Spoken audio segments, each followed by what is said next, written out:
En la cadena SER, Hoy por Hoy, con Ángeles Barceló.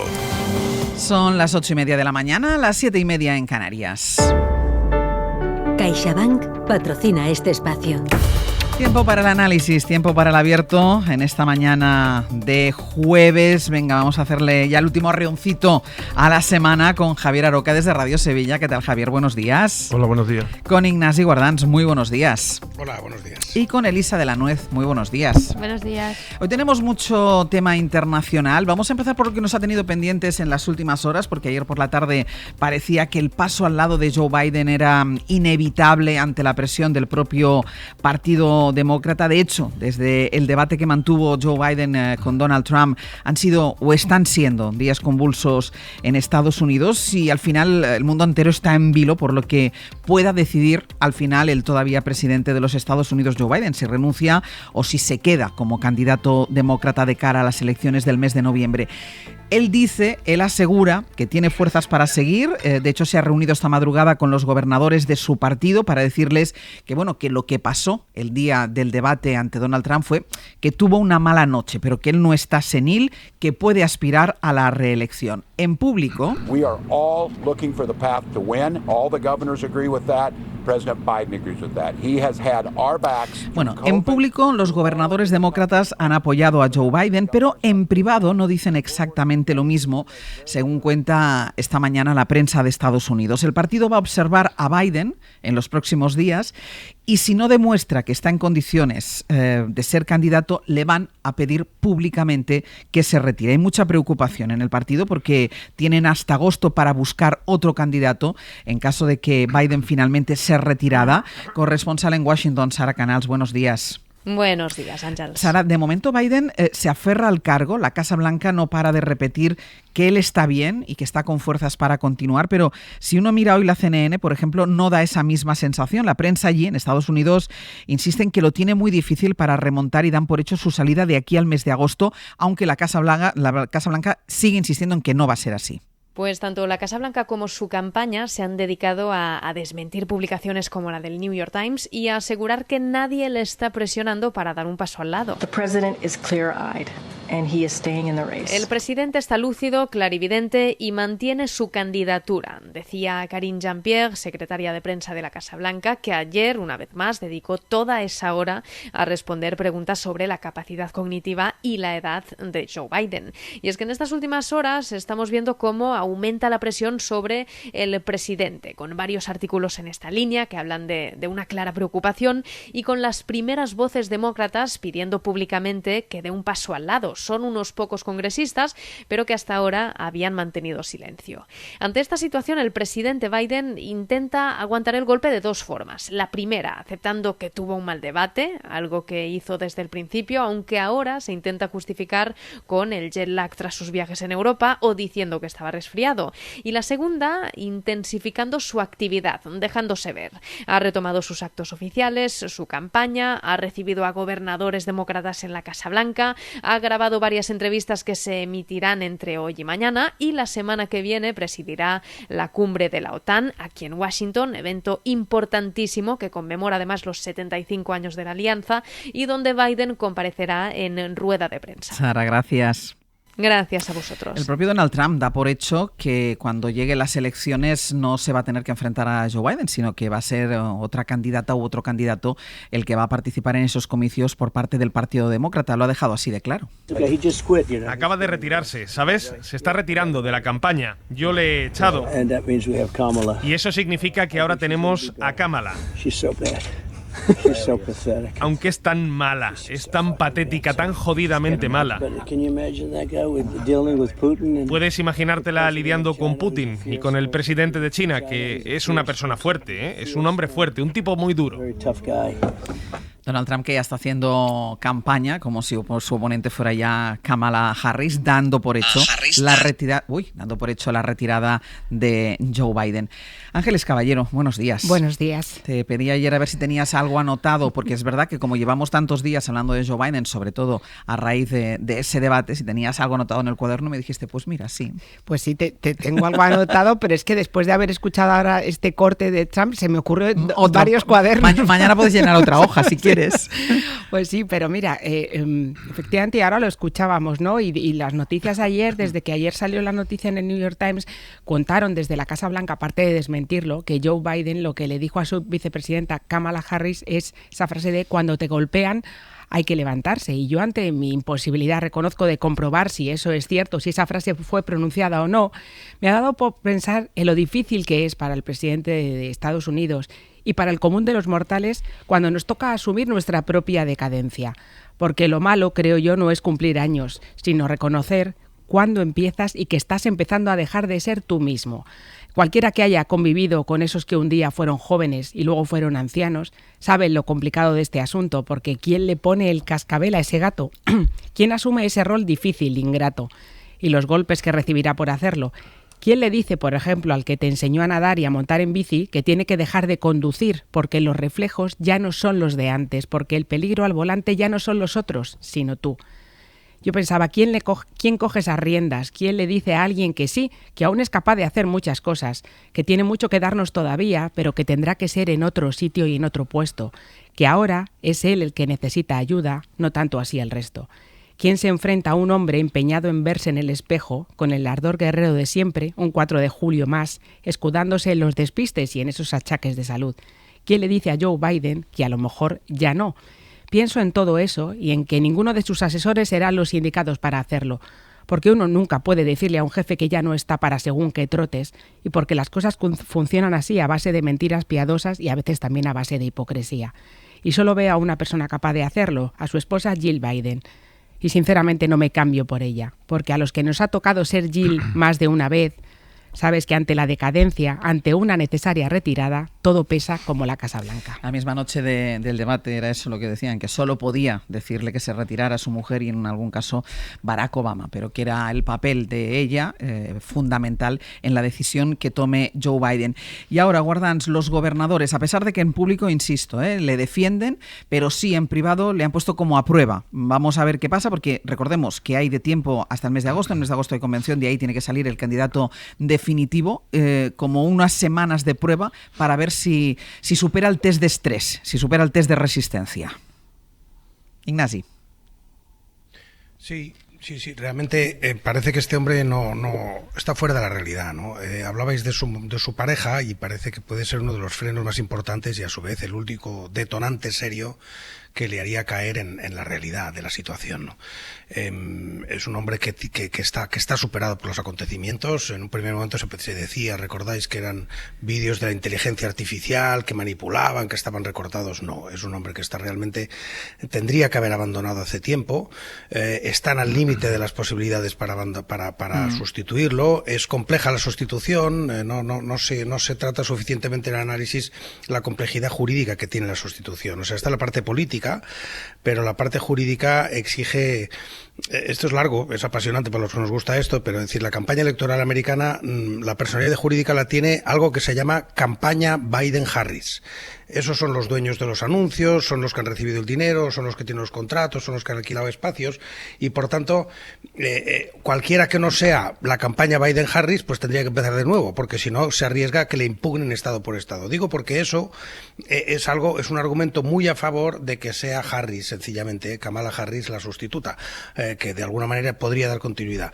Y, por tanto, ya no es solo cómo se sustituye a Biden en abstracto y quién podría estar, sino que es o Biden o Harris. Ese es el debate que está en este momento sobre la mesa, porque cualquier alternativa, aunque políticamente sea posible, jurídicamente, con el riesgo, insisto, de impugnaciones, porque sabéis teniendo enfrente a Donald Trump. Bueno, no, todo parte teniendo enfrente a Donald Trump. Lo que pasa es que, pero justamente es que la propia argumentación de Biden, esto es importante también, la propia argumentación de Biden era, hago falta yo porque soy el único que puede vencer a Trump, no porque lo vaya a hacer mejor en el futuro, sino porque ante Trump solo valgo yo. Y ese argumento es el que es evidente que ya no sirve. Es decir, hay mucha gente que se va a quedar en casa. Y hay que recordar una y otra vez que estas elecciones se juegan en muy pocos estados y con muy pocos votos. Y por tanto, si hay un 75% de los electores norteamericanos que creen que tendría que cambiar, hay más de un 50% de los demócratas que dicen que no puede ser el candidato, significa que efectivamente el problema es muy grave y muy urgente. Aroca. Pues sí, el problema es que tiene que haber una alternativa entre Biden y Kamala Harris, pues yo entiendo el problema, ¿no? Porque habrá mucha gente que estarán absolutamente asustados de que el candidato sea Biden, pero estarán totalmente atemorizados de que pueda ser Harris. Entonces quizá estén buscando otra solución, si es que es posible, y el ticket, por una parte, que efectivamente es una unidad contractual, como acaba de decir con otras palabras Guardans, y además que obedece a otros muchos motivos de equilibrios internos dentro de, no ya del Partido Demócrata, sino lo que hay detrás del Partido Demócrata. Yo creo que la situación es muy complicada. El problema cuando se habla de este asunto de Biden es que uno intenta hacer equilibrio y no caer ni en el edadismo, ni en la gerontocracia, ni en otros discursos que pueden coexistir con el propio de poner en duda las capacidades de Biden. Yo creo que Biden, como se dice, por ejemplo, en nuestro ordenamiento jurídico constitucional, si se inhabilitare, que es un verbo conjugado de una manera tan diabólica que no sabemos exactamente qué es lo que quiere decir, en este caso de la Constitución española se refiere al rey, pues si Biden se inhabilitare, bueno, vamos a ver lo que ocurre, porque el problema no es que tenga mucha edad. Hay gente con mucha edad que ha sido muy brillante políticamente, o en las artes, en la ciencia, o simplemente como padre, como abuelo y como bisabuelo. El problema de Biden es que no está bien. No está bien independientemente de la edad que tenga. Y yo creo que eso es conocido y valorado, en este caso negativamente, por la mayoría de lo que significa una opción demócrata en Estados Unidos, no solamente dentro del partido, sino fuera del partido. La prueba es la reacción prácticamente inmediata y de manera concertada que hubo en todos los sectores, en todas las pieles de la cebolla demócrata cuando terminó el debate. La misma noche. Incluso antes del debate ya había gente planteándose eso. ¿Eso qué significa? Significa que había una atención especial sobre ese debate y que algunos habían considerado que el debate iba a ser el punto final o el punto de partida de otras opciones. Visto desde fuera, ya no voy a entrar en el debate que haya dentro de los demócratas ni en el debate que haya en los Estados Unidos de Norteamérica con la alternativa con Trump, que ya también tiene WhatsApp, no ya es que sea Harry, es que además está Trump en el otro lado. El problema está fuera de los Estados Unidos. Es decir, obviamos lo fundamental. Obviamos que la seguridad del mundo, el bienestar del mundo, la vida del mundo puede estar en manos o de Biden, si es que es el candidato, o de Trump. Y eso es mortal para nuestra vida democrática a escala global. Elisa. Sí, no, yo quería decir primero que, claro, lo que ha dicho Ángeles Caballero está perfecto desde un punto de vista humano y familiar, es exactamente como dices, pero aquí, claro, la trascendencia política es tremenda, ¿no? Y a mí sí me sorprende una cosa, que creo que ya lo hemos comentado, cómo es posible haber llegado hasta aquí.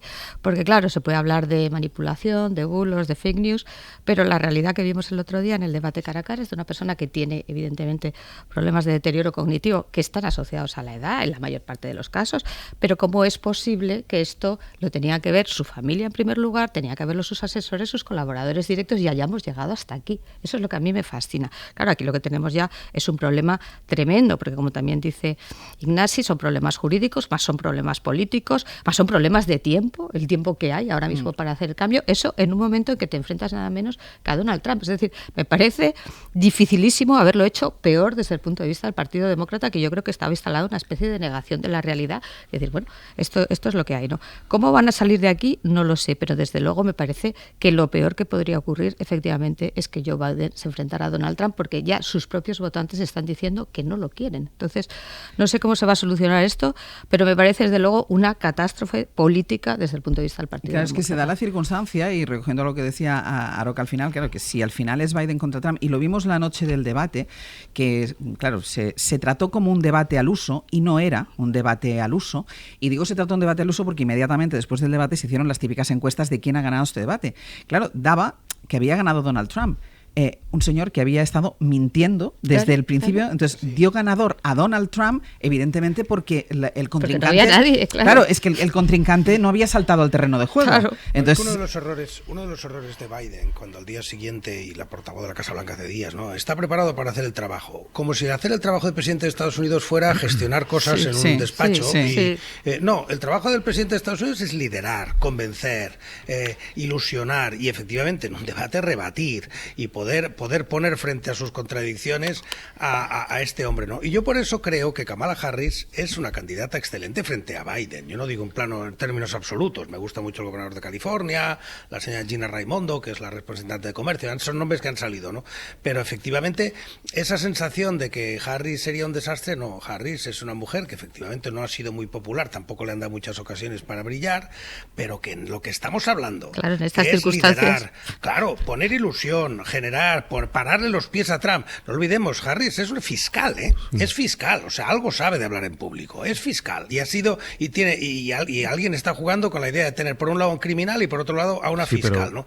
O sea que efectivamente yo no creo que sea tan malo el escenario de tener a Harris ahí. Efectivamente es complicado, habría que ver quién es su número 2, que eso es otro melón que se abre. O sea, pero sí tienes toda la razón, Ángels, que lo que pasó desapercibido es la cantidad de mentiras que Trump soltó en ese debate, una detrás de otra, ante la absoluta pasividad de los moderadores, que en eso tienen su responsabilidad. Pero las mentiras que soltó Trump son las mismas mentiras que soltó antes de ser presidente de los Estados Unidos. Las de siempre. Pero no había nadie enfrente. Claro, sí, lo hubo. Sí, porque además, perdona, Roca, porque dice Guardans, los moderadores no dijeron nada, pero uno también espera que el contrincante le rebata alguna mentira. Pero vamos a ver, pero estos mismos moderadores y estas mismas televisiones y estos mismos medios de comunicación en Estados Unidos llevan aceptando durante mucho tiempo, no todos, algunos, las mentiras de Donald Trump desde que tenía aquel programa estrella en televisión que le permitió, entre otras cosas, catapultarse en su populismo libertario hacia el poder en Estados Unidos. Es decir, el problema hoy día es que el populismo, este tipo de populismo,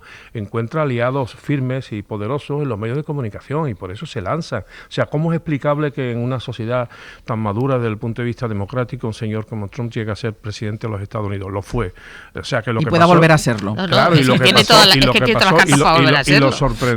sorprendente de análisis posteriores a cuando ganaron las elecciones, en que todo el mundo, todos estos analistas más ingenuos, entre los que yo me incluyo, pues hablábamos de las minorías racializadas y tal que cual. Bueno, fracaso. Lo votaron los negros, las mujeres, los hispanos, bueno, los chinos, lo votó todo el mundo. Es decir, cuidado, este no es el problema.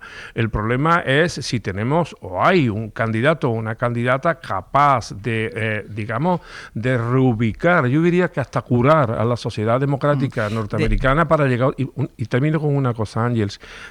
Kamala Harris evidentemente es una buena candidata para los mismos que consideran que es un buen candidato Biden.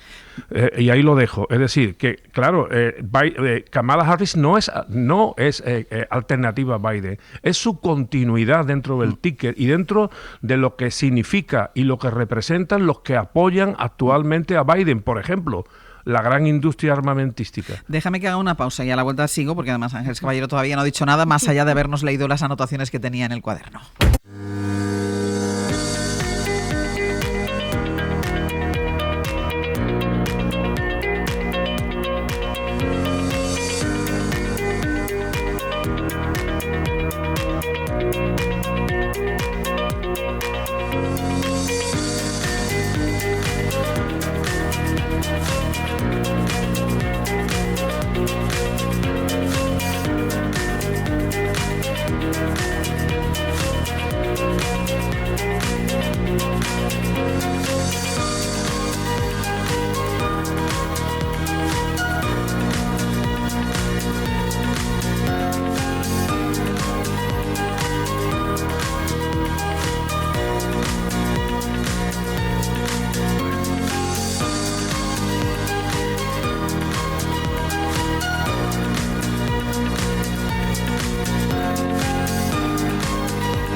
Ángeles Barceló.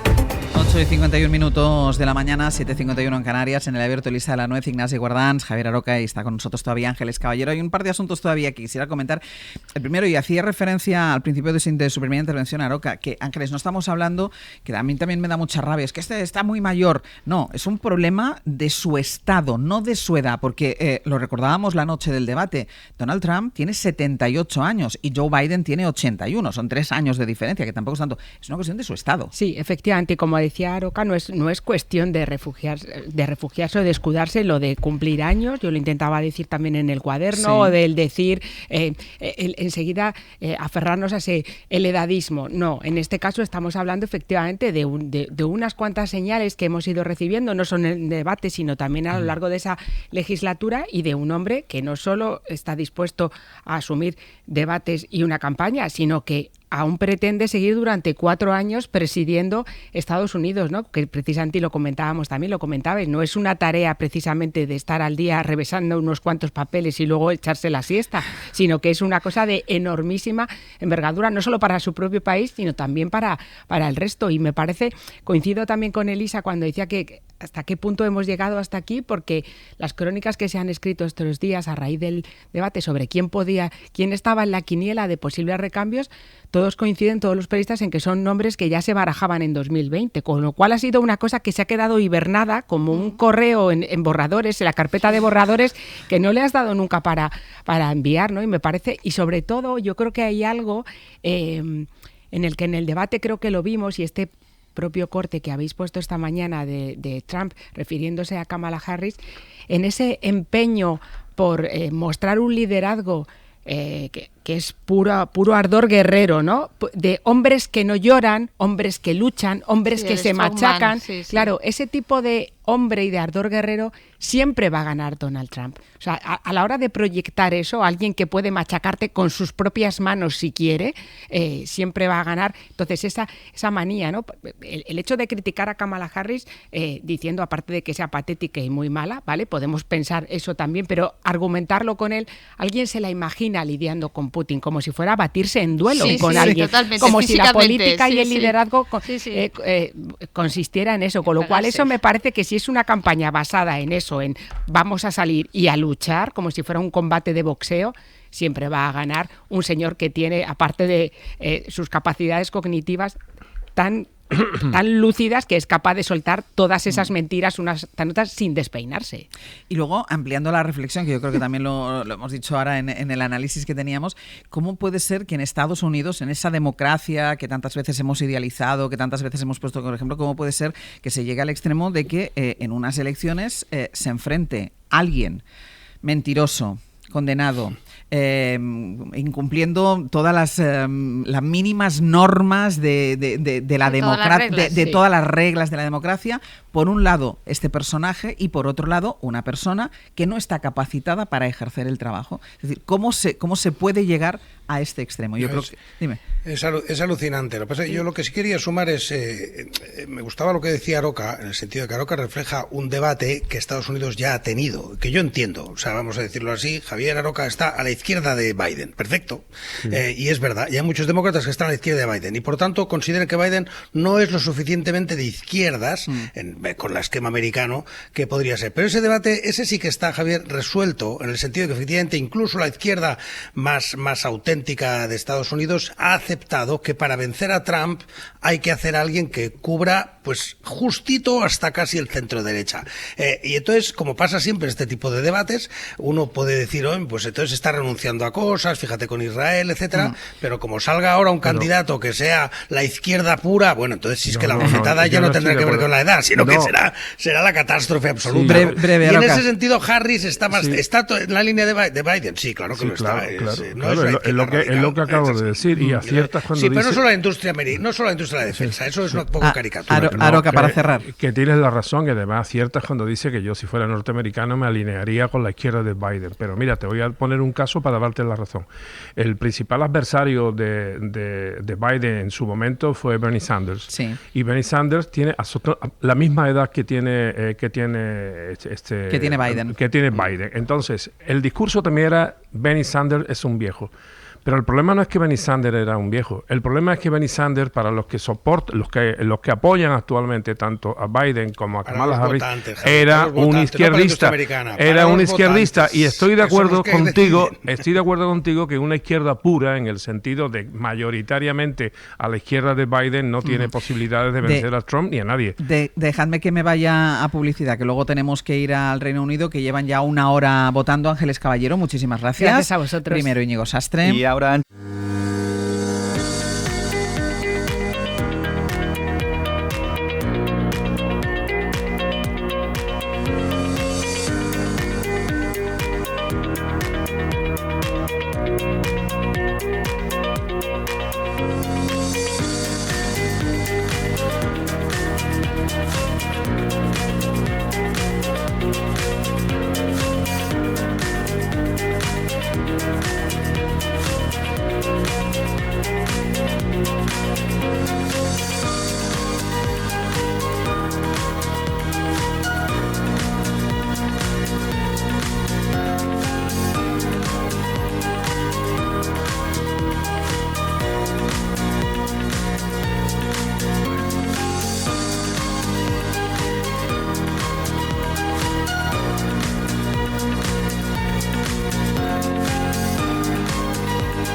las 8 en Canarias. En la cadena SER, Hoy por Hoy, con Ángeles Barceló. La situación del presidente Biden, de la que hablábamos ahora, y las elecciones en Reino Unido, de lo que hablaremos a continuación, protagonizan la mañana, pero hoy se va a ejecutar otro movimiento importante para Europa y para la economía mundial. A partir de hoy, la Unión Europea impone aranceles a los coches eléctricos chinos. Sergio Soto. Y es una medida que ha irritado al gobierno chino, que ha amenazado con gravar productos de países europeos como represalia. Bruselas quiere con la medida proteger a los productores del continente porque dice China subvenciona a sus empresas y hace hace imposible la competencia. La Unión plantea aranceles de entre el 20 y el 37,6%. Corresponsal en Bruselas, Enrique García Pozo, buenos días. Buenos días. Aranceles adicionales que van del 17 al 38% en función del fabricante y que entran en vigor este jueves después de que haya finalizado el plazo que la Comisión daba a las empresas chinas para presentar alegaciones ante lo que Bruselas considera prácticas injustas a través de subsidios que distorsionan el mercado en detrimento de los fabricantes europeos. Pekín ha amenazado con represalias, con aranceles a productos comunitarios, una entrada en vigor que cuenta con el rechazo del sector automovilístico en Alemania, que pide una solución negociada con China. Los aranceles, sostienen en un comunicado, redundan en el interés del mercado europeo. Además de en Reino Unido, hay elecciones en Francia en 3 días, segunda vuelta de las legislativas en las que la extrema derecha persigue una mayoría absoluta, aunque los últimos sondeos publicados hoy mismo apuntan a que no la va a alcanzar. Fernando Bayo. Sí, la ultraderecha francesa pierde fuelle en estos últimos días, no lograría la mayoría absoluta, aunque seguiría siendo la fuerza más votada en Francia con entre 190 y 220 escaños. La mayoría parlamentaria, recordemos, está en 289 diputados en Francia, así que Jordan Bardella, el delfín de Marine Le Pen, podría quedarse a las puertas del Palacio de Matignon si es que se moviliza tanto como se espera el Frente Republicano. La líder ultra, Marine Le Pen, acaba de referirse a esa gran coalición como el partido único con el que sueña Emmanuel Macron. Lo cierto es que el nuevo Frente Popular, según esa encuesta de Harris Interactive, lograría entre 159 y 183 diputados, que también tendría que buscar apoyos externos para lograr una coalición que agrupe a extrema izquierda y a la derecha si es que quiere llegar al poder. Aquí en España hoy también es noticia el tiempo, porque las temperaturas suben ya bastante. La Agencia Estatal de Meteorología ha fijado para hoy los primeros avisos de color naranja de este verano en zonas de Extremadura y de Andalucía. En esas comunidades las temperaturas van a superar los 40 grados. Hay aviso amarillo también por altas temperaturas en la Comunidad de Madrid, en Castilla-La Mancha y en Castilla y León. De los deportes AMPE, la selección española viaja a Stuttgart, donde mañana se juegan los cuartos de la Eurocopa contra Alemania. En el partido más complicado hasta el momento y quizá el más complicado de todo el torneo por la condición local de los alemanes, algo que a Vicente del Bosque considera importante. Nico Williams solo piensa en superarles y pasar a semifinales. Los dos estuvieron anoche en el larguero con Manu Carreño. El factor campo siempre ha existido y ahora más. Indudablemente jugar como local yo creo que es un factor no determinante, pero sí un porcentaje sí es a favor de los locales. La gente nos ha metido mucha presión, estado bastante tranquilos, con la cabeza saneada, con muchas ganas de llegar al partido y con mucha ilusión. Y otra selección, la de básquet, ya está en semifinales del preolímpico masculino. Anoche España 89, Angola 81 en Valencia. El rival del sábado será el ganador del Finlandia-Polonia, que juegan hoy a las 8:30 de la tarde.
Cadena SER, Hoy por Hoy, con Ángeles Barceló. 9:07 de la mañana, 8:07 en Canarias, en el abierto Elisa de la Nuez, Ignacio Guardans y Javier Aroca. Nos vamos a ir ya hasta el Reino Unido porque desde hace 1 hora y 7 minutos están votando los británicos. Podrán hacerlo hasta las 11 de la noche en una jornada que se espera que sea histórica porque los laboristas podrían ganar con la ventaja más amplia que han conseguido desde el siglo XIX en la iglesia de St. John, justo al lado de Hyde Park, que se ha habilitado como centro de votación. Está nuestro enviado especial Antonio Martín. Antonio, hola de nuevo. ¿Qué tal, Ángel? Hola de nuevo. Nos decías a las 8, justo cuando abría las puertas ese colegio electoral, que todavía no había mucho movimiento en ese centro, que no había prácticamente nadie. No sé si ahora ya hay más gente votando. Sí, ya ha ido viniendo gente, sin colas todavía, pero bueno, estamos viendo llegar sobre todo a 2 tipos de votantes, los que van o vienen de Hyde Park, como decías, que estamos al lado, para hacer deporte y ya de paso votan, y también sobre todo gente mayor, que nos ha contado que suele madrugar y aprovecha también para venir a votar pronto. El primero en llegar, John, le escuchamos. Fed up with 14 years of bad government. Like many people, hopefully. Que apunta ya a lo que puede suceder. Dice que ha votado laborista porque llevan 14 años sufriendo un mal gobierno y nos ha dicho que espera que más gente haga lo mismo. Claro, es que es posible que haya muchos Johns votando en el Reino Unido porque si se cumple el pronóstico de las encuestas apuntan a una victoria arrolladora e histórica de los laboristas. Entiendo que esto ya se da por hecho ahí en la calle. Sí, todas las encuestas han dado resultados parecidos, esa victoria aplastante de los laboristas. La duda es por cuánto sobrevuela, lo decías antes, la posibilidad de que sea la mayor victoria desde hace 190 años, desde 1832, algo que aquí no ven tan claro votantes como este. Es exagerado, nos ha dicho, pero nos ha contado que todo va peor, la sanidad, la economía, que el país necesita un cambio y que ganarán, por tanto, los laboristas. Las encuestas los sitúan en el 40%, unos 430 escaños, más de 100 por encima de la mayoría absoluta en la Cámara de los Comunes. Los conservadores apenas tendrían un centenar, sería el peor resultado desde hace más de un siglo en su caso. Y luego tenemos la derecha populista, Nigel Farage, que sería tercera en porcentaje, pero por el sistema electoral británico su representación luego sería pequeña en el Parlamento. Pero Ángels, para que nos hagamos una idea, aún nadie de las personas a las que hemos ido preguntando nos ha dicho que ha votado a Rishi Sunak y estamos en un distrito de tradición conservadora. Bueno, pues veremos a ver qué pasa, Antonio. Será un largo día para vosotros. Seguiremos hablando. Gracias. Hasta luego. Seguiremos hablando porque en Londres está también nuestro corresponsal Lucas Font. Lucas, hola de nuevo. Hola de nuevo, ¿qué tal? Hasta las 11 de la noche podrán acudir a votar los británicos. ¿Los resultados cuándo los conoceremos, por cierto, Lucas? Pues los primeros sondeos a pie de urna saldrán nada más cerrar los colegios electorales a las 10 de la noche, las 11 en España, y a partir de ahí se iniciará un proceso de recuento que se alargará durante toda la noche. Entre la 1 y las 4 de la madrugada, hora española, se dará a conocer el resultado en cerca de un centenar de circunscripciones, pero el grueso del recuento se sabrá un poco más tarde, entre las 4 y las 6 de la mañana. Será en esas horas cuando empezaremos a tener una imagen clara del resultado de las elecciones de este jueves, y a partir de las 7 de la mañana, pues ya deberíamos tener los resultados de prácticamente todas las circunscripciones y saber cuál será la configuración de la Cámara de los Comunes en la próxima legislatura. Los conservadores llevan 14 años en el poder, pero suman una larga lista de escándalos como el Partygate de Boris Johnson, la gestión del Brexit, los 2 días que duró Liz Truss como primera ministra. Los Tories llegan muy desgastados a estos comicios y eso explica también en gran medida el resultado que se espera que consigan hoy los laboristas, porque exactamente del candidato de Keir Starmer, ¿qué se espera? Pues se espera bastante, ¿no? En primer lugar, que consiga acelerar el crecimiento económico para poder destinar más recursos a los deteriorados servicios públicos, especialmente a la sanidad y la educación, y también para evitar subidas de impuestos a las clases trabajadoras y a los pensionistas, que son los más golpeados por el aumento del coste de la vida.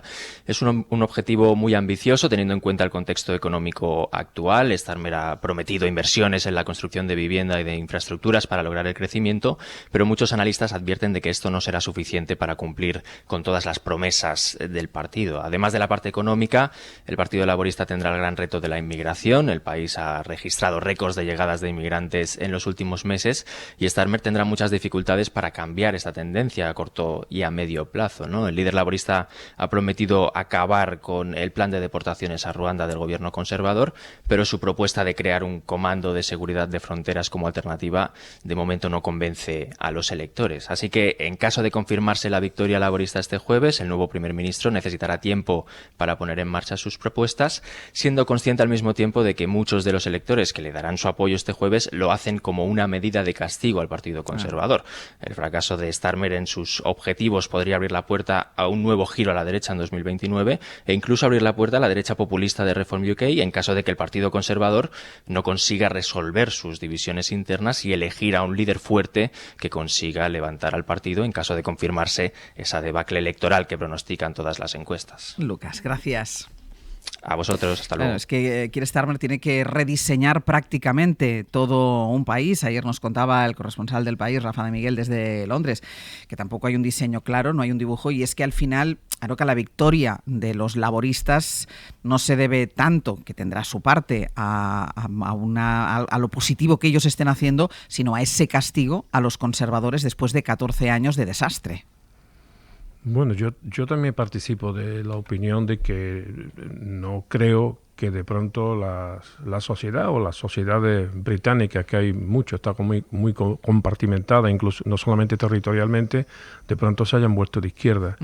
No, lo que pasa es que han sufrido en sus espaldas la bota dura del ultraliberalismo que se ha intentado practicar y se ha practicado en el Reino Unido. Es una nueva nueva versión del thatcherismo, pero en nuestro tiempo actual, con lo cual ha producido pues desastres importantes, no solamente en la sanidad pública y en la educación pública. Esto nos debe de sonar mucho aquí en España, sino que ha producido daños importantes en todo lo que son las infraestructuras del país, en la confianza del país y en la convivencia.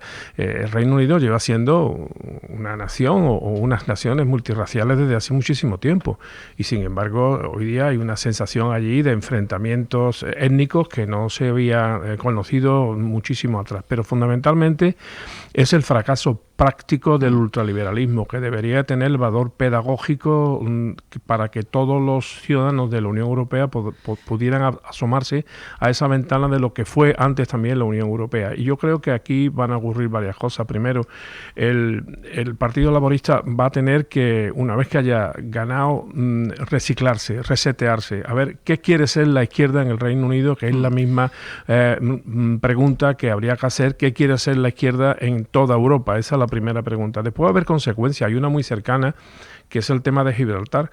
A ver cómo el nuevo gobierno gestiona este asunto, si lo va a continuar desde donde está, que está muy avanzado, o tiene un nuevo camino. Y después, lo que se ha dicho, la relación con la Unión Europea también es muy importante, y también las relaciones internacionales del Reino Unido. Si va a abandonar ese ardor guerrero de los conservadores y va a tener una posición un poquito más equilibrada en un mundo que lo que necesita es equilibrio y no guerreros. Elisa.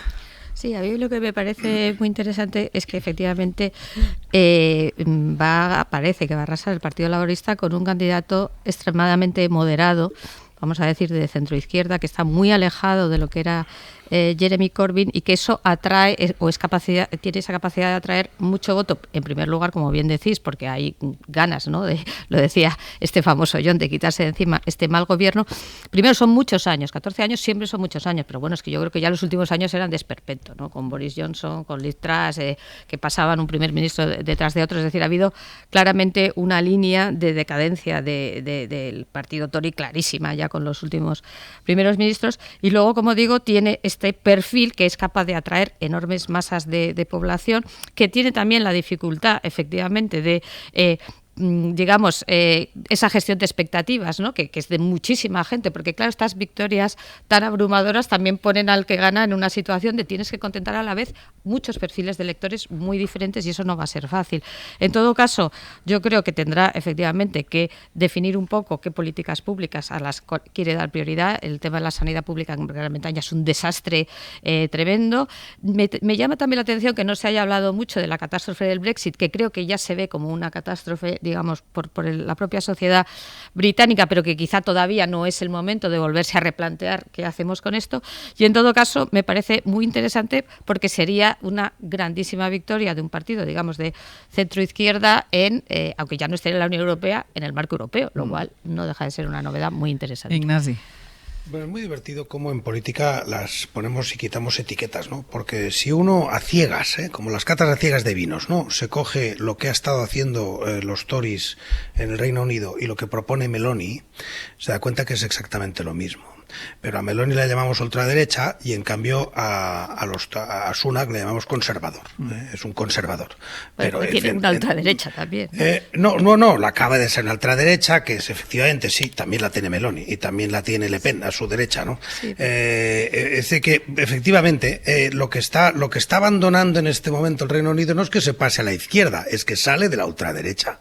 Y por tanto, en ese esquema geográfico con el que solemos definir la política, lo que se está moviendo hacia el centro izquierda y Corbyn era un problema para el laborismo británico porque efectivamente pues estaba en ese discurso lo que decíamos antes, los puros, intentaban ser una izquierda que era insufrible y que además ingobernable en el Reino Unido. Es sorprendente que por primera vez, yo no sé si en la historia, eso lo dirán, hay que comprobarlo, pero por lo menos en mucho tiempo, probablemente en la historia, incluso el Economist, nada menos que el Economist, que es como la Biblia del liberalismo económico, ha pedido el voto para el laborismo, ¿no? Que realmente algo que para quien siga estos temas es espectacular, vamos, es que no sé cómo decirlo más fuerte. O sea que el Economist diciendo, pues miren ustedes, tal como está el patio, el programa económico de esta gente es lo mejor que nos puede sacar de aquí, ¿no? Porque efectivamente, claro, tienen un sistema de servicios públicos que es que está deshecho, está destrozado. Habláis de la sanidad pública, pero las infraestructuras son tercermundistas en muchos ámbitos, ¿no?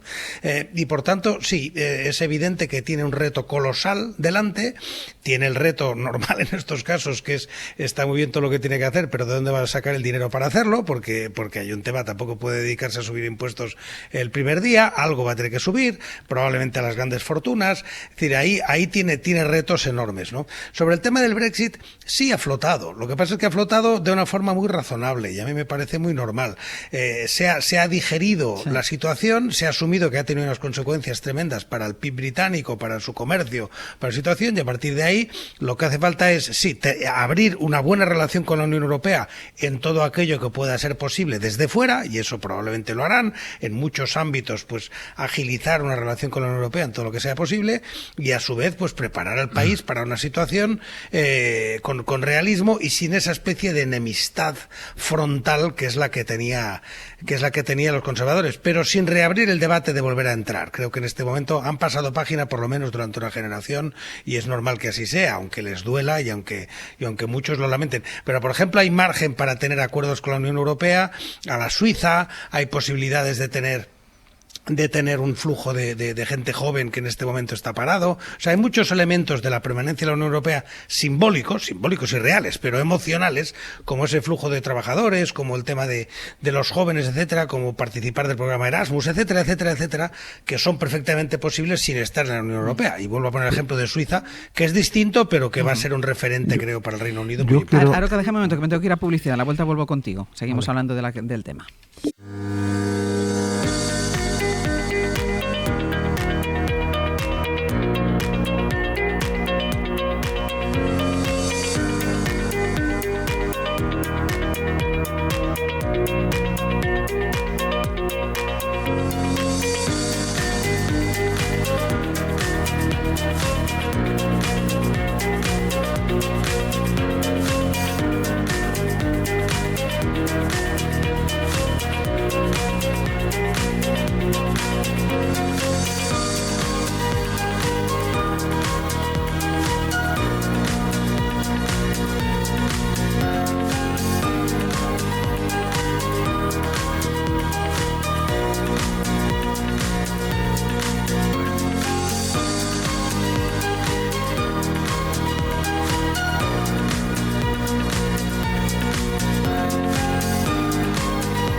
Cadena SER, Hoy por Hoy, con Ángeles Barceló.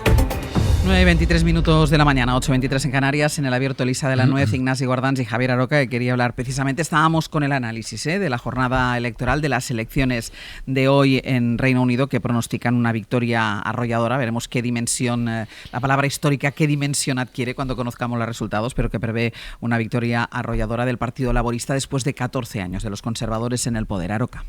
Sí que ha dicho algo, Ignacio, que a mí por lo menos me interesa mucho, aunque probablemente hoy no vamos a tener tiempo de abundar, ¿no? Y es la similitud o dónde termina la línea de extrema derecha entre un partido como el de Meloni y otro como el conservador británico. Bueno, yo creo que hay diferencia, entre otras cosas, la diferencia histórica es importante. Los antecedentes del Partido Conservador, excepto algunas veleidades en las previas de la Segunda Guerra Mundial, nunca ha sido fascista. Sin embargo, en el caso italiano sí podemos decir que es un partido abiertamente de relaciones con el fascismo, sino al 100% en una parte muy importante. Y aquí entra el segundo tema, el blanqueo. Me vaya a permitir que me sienta una autoridad en blanqueo, no porque sea mi papel en los medios de comunicación, sino porque soy andaluz. Y en Andalucía somos unos magos del blanqueo, que no solamente es darle una mano de cal cuando llega el buen tiempo a las casas para que estén blancas y limpias, sino para tapar los esconchados. O sea, no solamente es un problema de color, sino se tapan los esconchados. Y lo que están haciendo muchos medios de comunicación no solamente es blanquear, sino tapar los esconchados de la extrema derecha. Hombre, que es verdad que no se diga que el Partido Conservador británico es de extrema derecha, es cierto, pero es que aquí en España, no hace falta irse al Reino Unido, se ha tildado a Vox como partido de centro derecha y moderado.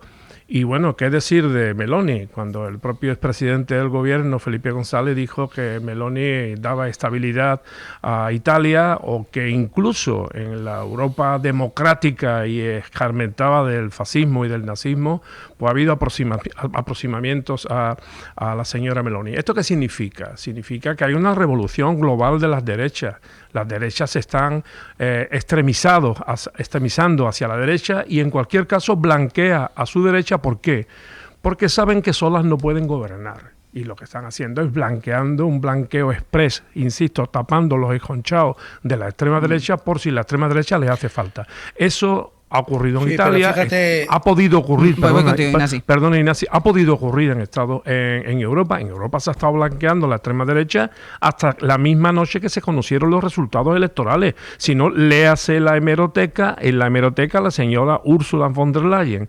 Es decir, y aquí se está blanqueando también la extrema derecha por si pudiera ser que fuera necesaria para el PP, que solo me da la impresión de que no puede gobernar. Ignasi.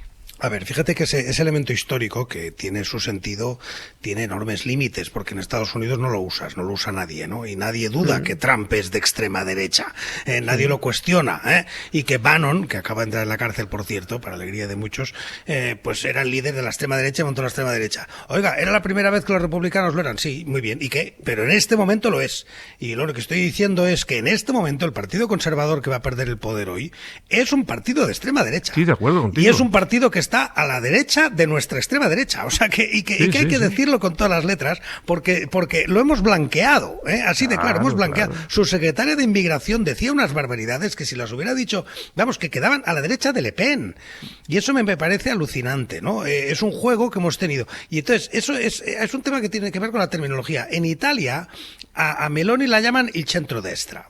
Y en cambio a Le Pen la llaman la extrema destra o la ultradestra, pero la destra extrema. Pero Meloni, ¿quién llama el centro destra a Meloni? El Corriere, la República, incluso la prensa, los medios de comunicación. Bueno, claro, todo el mundo, ¿no? Y la COE, la Confindustria, todo lo que es, bueno, claro, sí, pues los creadores de opinión en Italia, no hay nadie en Italia que le llame a Meloni derecha extrema. Le llaman il centrodestra. Claro, pero los medios, Ignasi, los medios. Mira, que yo lo que creo es que hay que atender a las políticas. Entonces, que efectivamente no cuestiono para nada que Meloni es una derecha extrema respecto de lo que tenemos, y en muchos temas lo es, mucho más en política interior que en exterior, pero sí creo que hay que graduar, porque si no se gradúan las cosas, si no se matiza, pues entonces todo con brocha gorda no hay análisis posible. Yo alguna vez ya empecé a decir eso y me acusaron de blanquear, distinguiendo que también nuestras propias derechas pues tienen sus matices. Y hay más, están los holandeses con su propia derecha extrema. Entonces hay que poder matizar, eso no es blanquear, es matizar. Cierro con Elisa, que pide la palabra, que después quiero entrar en la política nacional. Elisa. Sí, no, yo básicamente también para decir que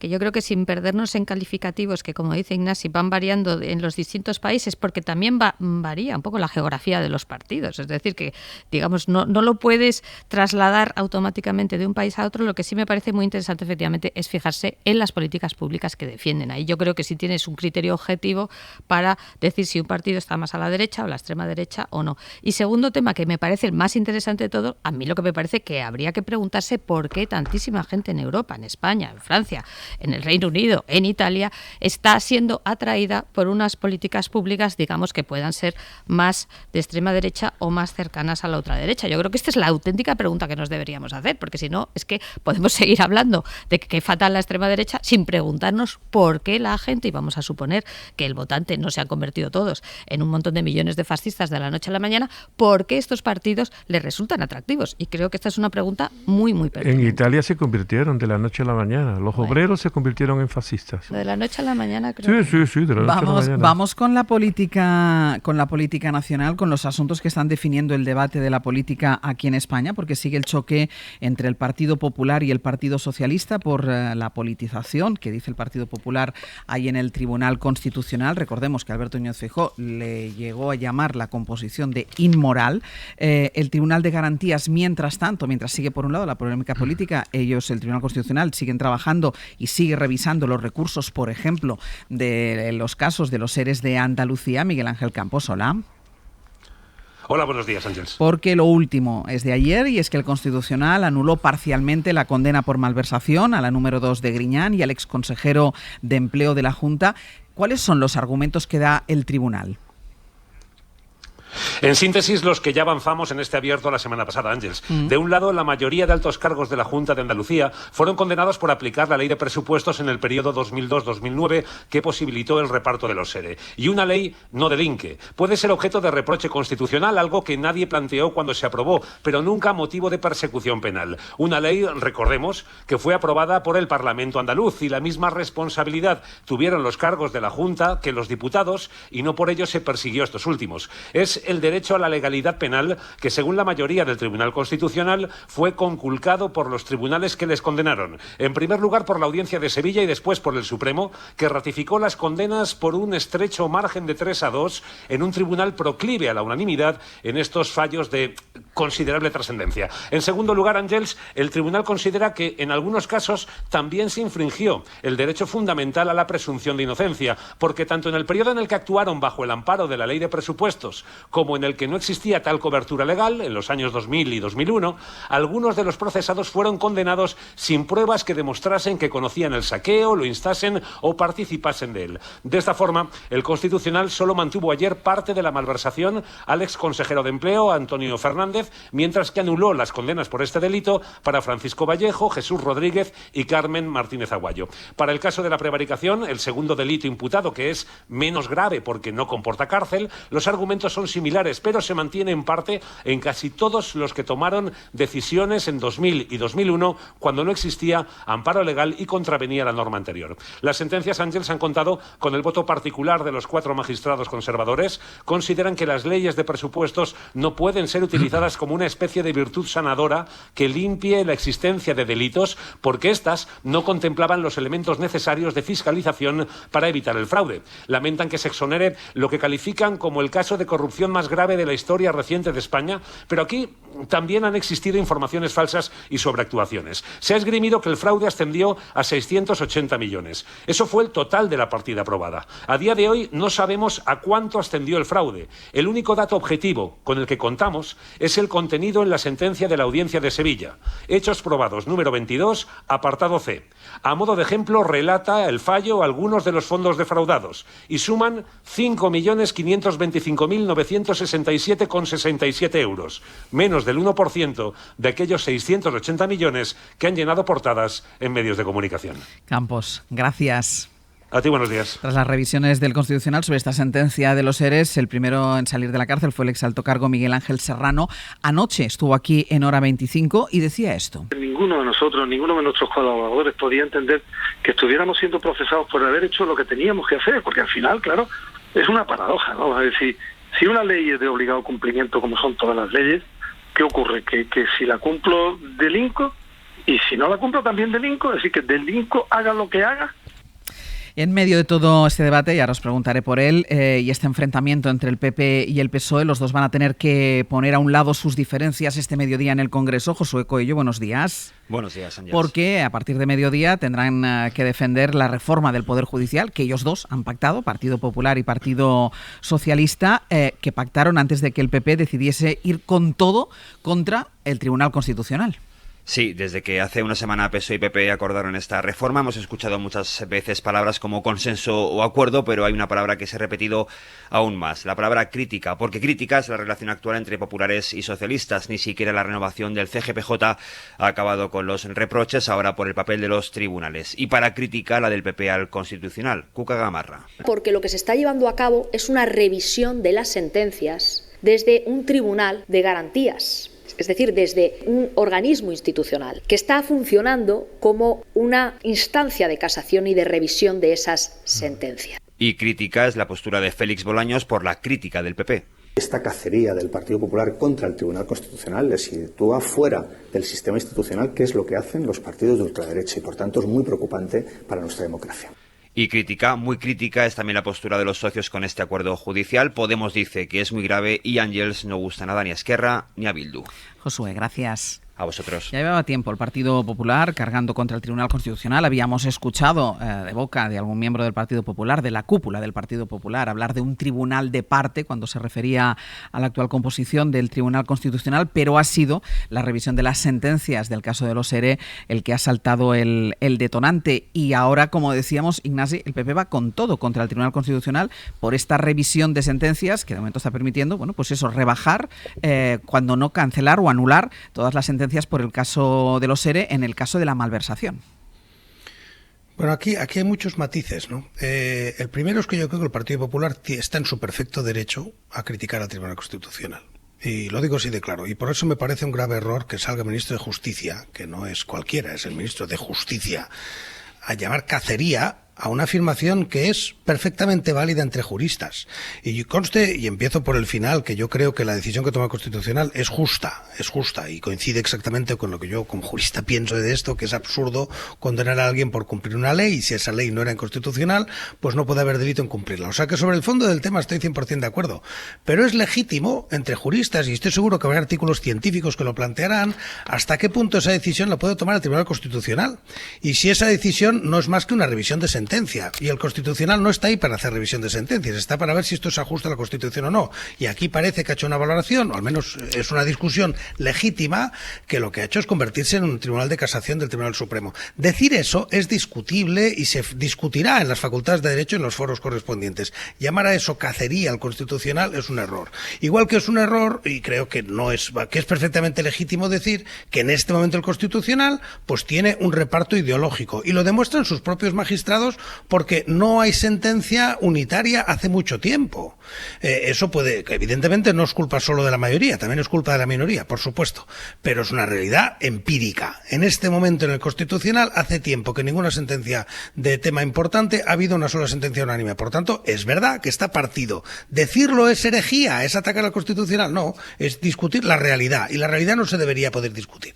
Por tanto, a partir de ahí, sin cuestionar la legitimidad del Constitucional, creo que es legítimo, insisto, que se pueda, pues tener dudas sobre si ahí se va a decidir en función de unos criterios políticos o ideológicos, no necesariamente dictados por un partido político, sino de ideología de los que están ahí, ¿no? Yo creo que eso entra dentro de la normalidad democrática, no excomulgar a quien pueda dar su opinión sobre lo que ocurre.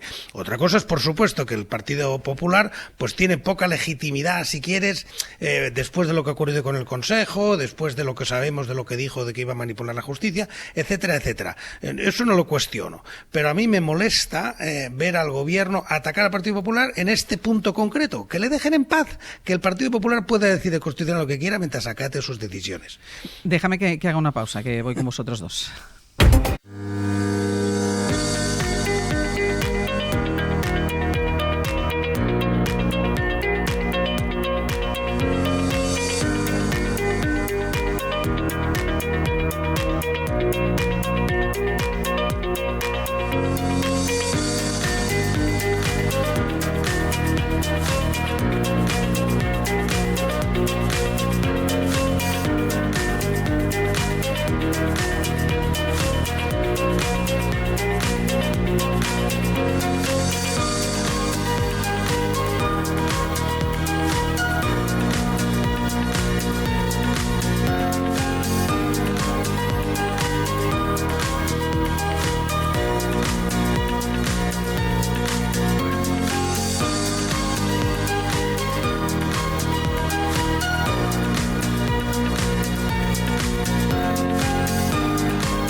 Hoy por hoy, Ángeles Barceló.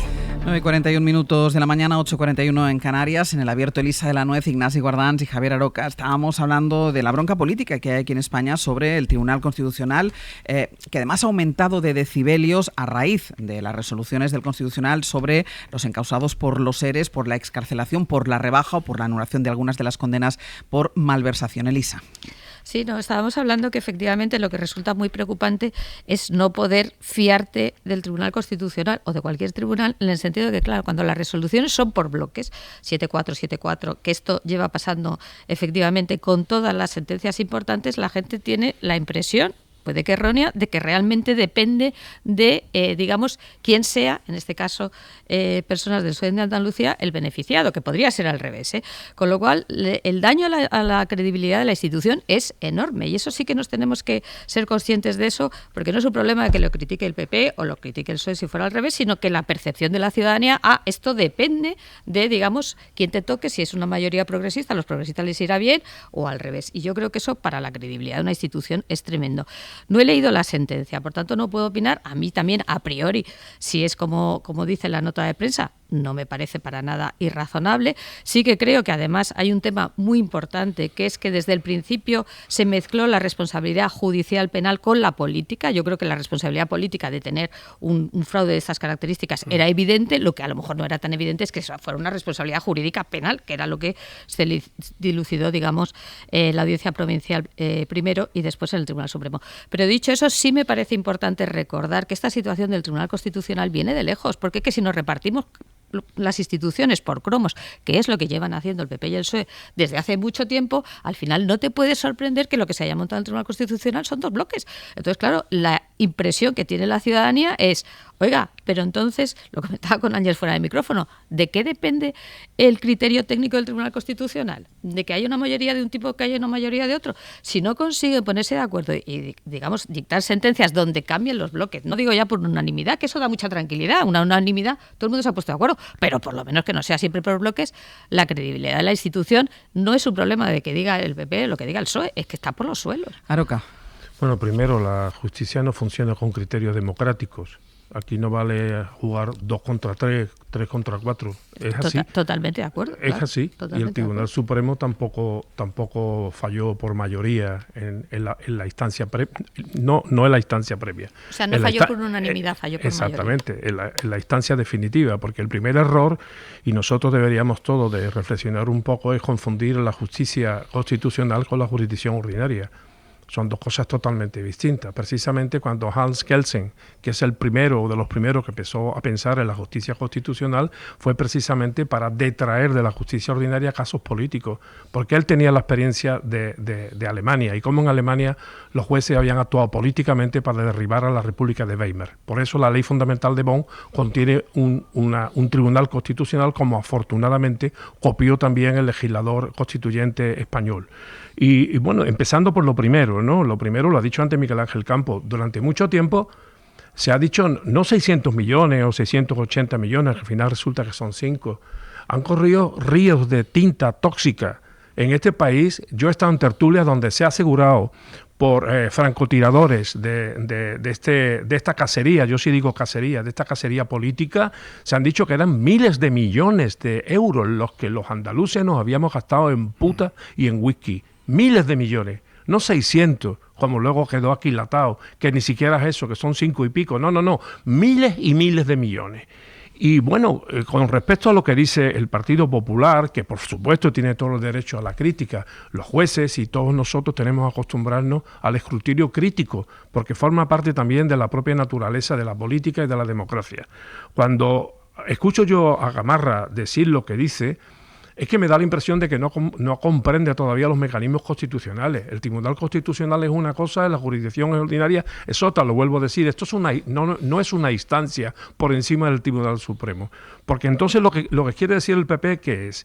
Que no está de acuerdo con la Constitución que establece un Tribunal Constitucional y que no está de acuerdo en su principal herramienta, que es el recurso de amparo. El recurso de amparo, que por cierto dice literalmente la ley, que está para defendernos, a los españoles, a todos, de la vulneración de nuestros derechos y libertades constitucionales. Y es lo que ha hecho, entre otras cosas. Yo sí me he leído la sentencia, la primera, la de doña Magdalena Álvarez, en donde se dice, entre otras cosas, que los fallos anteriores, tanto de la Audiencia Provincial de Sevilla como del Tribunal Supremo, infringieron el derecho a una legalidad penal.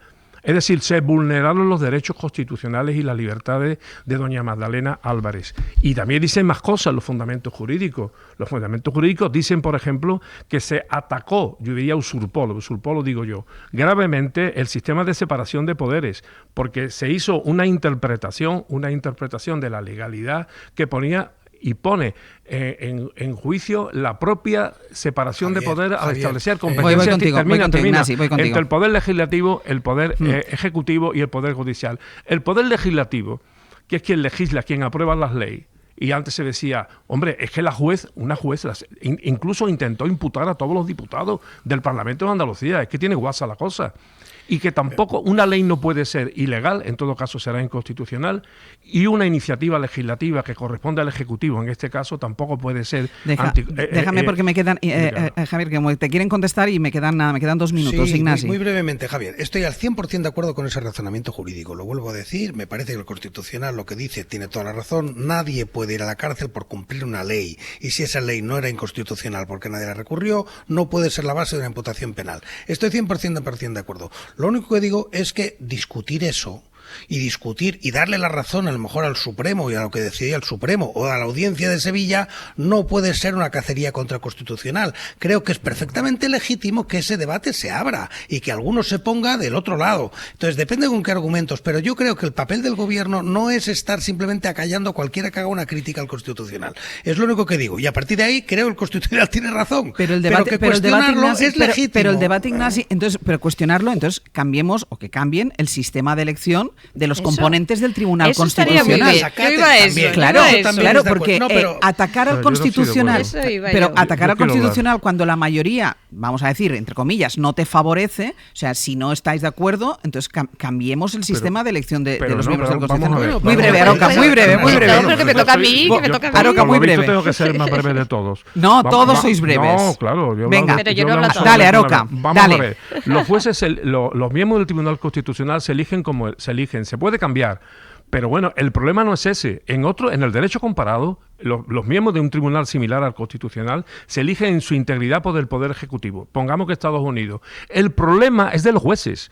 Porque si los jueces practican lo que se llama la fidelidad impropia, es decir, actuar en razón, no de la ley de la Constitución, sino de la fidelidad a aquellos que lo han nombrado, entonces el sistema se cae. Por tanto, el problema no es el sistema, el problema son los jueces que se dejan manipular. Elisa. Bueno, yo creo que sí que es importante que el tema de los incentivos que puedan tener los que son designados para el Tribunal Constitucional. En este Tribunal Constitucional siempre se han puesto cromos, pero es que se han puesto cromos que eran personas que venían directamente del gobierno. Y creo que eso sí que es una cosa que se debe evitar, porque es evidente que hay una relación estrechísima con personas que han sido ministro de Justicia o directora general de un gobierno y las decisiones que puedan tomar.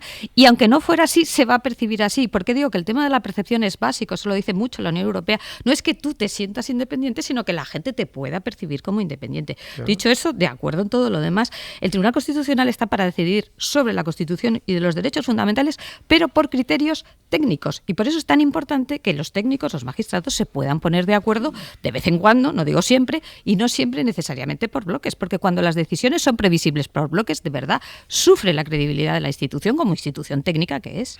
Venga, pues me dejáis el último minuto, que por eso os pedía que en esta última intervención fuerais breves, porque a las 12 empieza precisamente en el Congreso de los Diputados ese pleno para votar el acuerdo entre el Partido Popular y el Partido Socialista para la reforma del Poder Judicial, y es un pleno que se celebra después de ese acuerdo, pero con el enfrentamiento que estábamos analizando ahora por los pronunciamientos del Tribunal Constitucional, y además va a remarcar otra cosa, y es que no hay acuerdo tampoco dentro del gobierno de coalición. Ana Fernández Vilá, hola de nuevo. ¿Qué tal, Ángeles? Hola de nuevo. Y por eso, en esa votación para la reforma del Poder Judicial, Sumar, socios de gobierno del Partido Socialista, se van a abstener. Sí, se van a abstener. La decisión la han tomado después de 2 días de debate intenso en la dirección del grupo parlamentario. Ha habido varias reuniones en las que el núcleo duro de Yolanda Díaz ha intentado convencer a los sectores más críticos de apoyar esta reforma del Poder Judicial, al entender que no les compensaba el desplante al PSOE cuando la ley va a salir igualmente, pero según nos explican distintas fuentes, Compromís, MES y la Junta estaban decididos a no apoyar la norma. Ya avanzamos la semana pasada aquí en la SER que Sumar no garantizaba su apoyo por esas voces de los más críticos que denunciaban haberse sentido ninguneados por el PSOE. Pues bien, ahora la dirección asume esa postura para evitar la foto de división interna en plena crisis del espacio tras los malos resultados electorales. Hoy se van a abstener todos y lo que argumentan es que las medidas son correctas pero insuficientes, y sobre todo critican que se les haya negado la opción de enmendar el texto. Hoy quieren lanzarle al PSOE, dicen, a sus socios de gobierno un aviso de que el camino de la democratización del Estado no es con el PP, dicen, sino con la mayoría de la investidura. Pues estaremos pendientes de ese pleno a lo largo de la jornada de hoy. Ana, gracias. A vosotros. Hasta luego.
Àngels Barceló.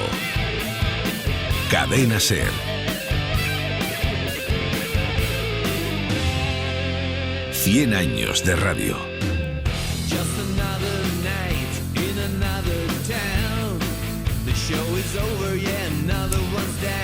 Pues vamos a ir terminando este intenso abierto. Están aquí Ana Auslé y Sergio Castro. Buenos días. Buenos días. Ellos son hoy los encargados de contarnos todo lo que tenemos preparado, que es mucho y muy bueno desde ahora y hasta que terminemos el programa. Y están aquí ya Nuño Domínguez y Jaime García Cantero, nuestros ministros de Ciencia y Tecnología, para comenzar hablando de la cartera digital, esa herramienta que pretende conseguir que en unos meses las personas que accedan a las páginas pornográficas no sean menores. Quieren que esté vigente a partir de septiembre. Los ministros ahora nos contarán sus opiniones y muchos más datos sobre ella, y entre otros temas muy interesantes hablaremos también de la millonaria venta por 2.000 millones de euros del 70% de Idealista, el 70%. Solo del 70%. Solo del 70%, nos queda todavía otro 30% por negociar. Por si quieres pujar por él, Sergio, tú mismo. Bueno, vamos a ver. Vale. ¿Qué más? Ya hemos terminado, ¿no? Sí, bueno, el ministerio sí. Lo que va a ocurrir después es que nos vamos a autoinvitar a una fiesta de cumpleaños. Hoy celebramos a nuestra última amiga alegre de la temporada, es Victoria Abril, cumpleaños y ha decidido aventurarse a celebrarlos aquí. En realidad es el regalo que Luis Alegre le hace a ella, nosotros. ¿Habría un regalo mejor? Seguramente. Sí. ¿No ha tenido tiempo Luis Alegre? Probable. Vale. No sé si ella nos va a querrá envolver. como... Igual no a lo nos mejor quiere. nos devuelve. Sí, puede ser. Vale. Nos pondrá un lazo. Territorios Improbables llegará a las 11 de la mañana con Pedro Torrijos y hoy nos va a hablar del edificio atravesado por una autopista. Vale. Inmediatamente después entrará también para aparcar un ratito aquí Javier Ocaña, que hoy viene con la trilogía de Kieslowski, azul, blanco y rojo. Vale. Los 3 colores. Y un estreno, una comedia española, Mala Persona. Así que veremos qué podemos ir a ver a las salas este fin de semana. Y finalizaremos después con Ainhoa Aguirregoitia en Al Diente, hablando de foodies y de críticos gastronómicos. Los foodies son esas personas encantadas y enamoradas de la gastronomía que deciden volcar todas sus experiencias gastronómicas en las plataformas digitales. Eso es un poco Ainhoa también, en realidad. ¿Qué dices? ¿No? Yo creo que no. Ella cuelga todas sus cosas. Pero su ella, porque experiencia. ella cocina. Bueno. Pero un foodie no cocina, ¿no? Un foodie va... Bueno, no Ah, lo sé. prueba. Sí, Y puede, quizá- ¿no? igual Puede solo cocinar. prueba. Bueno, es interesante. ¿Por qué eso. hablamos de un tema que no Que conocemos? desconocemos. Adelante. Correcto. Vale, ¿y ya está? Ya, hombre, ¿qué más vale, quieres? venga. Pues despido a los analistas de Adelante. esta mañana. Venga, pues Elisa de la Nuez, Ignacio Guardans, Javier Aroca, hasta la semana que viene. Hasta la semana que viene. Hasta luego. Hasta luego.